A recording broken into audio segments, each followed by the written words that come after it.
Good evening. Today we will be covering the post-market analysis dated 19th July 2022. Indian equity benchmarks on Tuesday extended their winning run for the third straight session amid volatile trade. Benchmark indices extended the rally on July 19th with Nifty closing above 16,300. At close, the Sensex was up 246.47 points at 54,767.62. On the stock-specific front, we have Axis Bank, IndusInd Bank, and Mahindra were among the top Nifty gainers.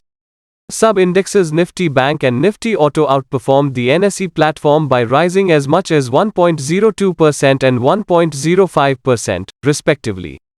The decline in commodity prices, especially metal, fall in oil prices, improvement in monthly sales numbers and easing of semiconductor supply issue supported the rally in auto segment. On the flip side, we have ONGC, Nestlé, and HDFC Life, which were the major laggards in today's S market, down up to 1.5%. Nifty Pharma and Nifty Oil and Gas fell as much as 0.25% and 0.13% each. Furthermore, oil prices have been volatile after Saudi Arabia declined to commit to output increases and have the potential to widen trade deficits and add to price pressures in an economy like India's, which imports nearly 85% of its crude oil needs. Talking about the recent developments in the corporate segment, we have Indian drug and medical services startup Pharmeasy is in talks with investors to raise $200 million, but at a valuation that could be 15% or even 25% lower than last year's $5.1 billion. Signaling growing stress in India's startup ecosystem backed by big-name investors such as Prosus, TPG and Temasek, is in talks to secure the new funds at a valuation as much as 15% below last year's. Indian startups have been jolted by uncertain global and domestic stock markets, and growing investor skepticism over what they say are sky-high valuations, making it difficult for Pharmeasy to raise funds at same or a higher valuation.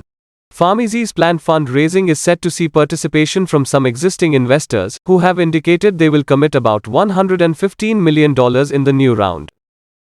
E-commerce enablement platform ShipRocket is set to acquire Arvind Limited's omni-channel technology business Omni for an estimated 200 crore rupees. The business agreement involves the transfer of the omni-channel technology division to Arvind Internet Limited, a wholly owned subsidiary of Arvind Limited, for a total consideration of 152.30 crore rupees.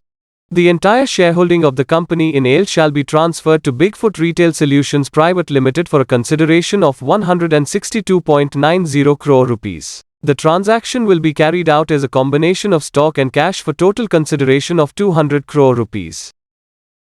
Private lender IndusInd Bank of Monday said its board has approved a proposal to raise 20,000 crore rupees in debt to fund business growth. The board approved raising funds through debt securities in any permitted mode on a private placement basis as may be decided, for an aggregate amount not exceeding 20,000 crore rupees.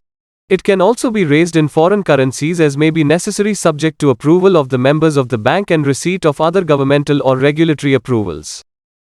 Enthused by strong recovery in retail consumption, Realty major DLF chairman Rajiv Singh has said the company has initiated the development of new shopping malls and looks to double retail portfolio in next 5 years.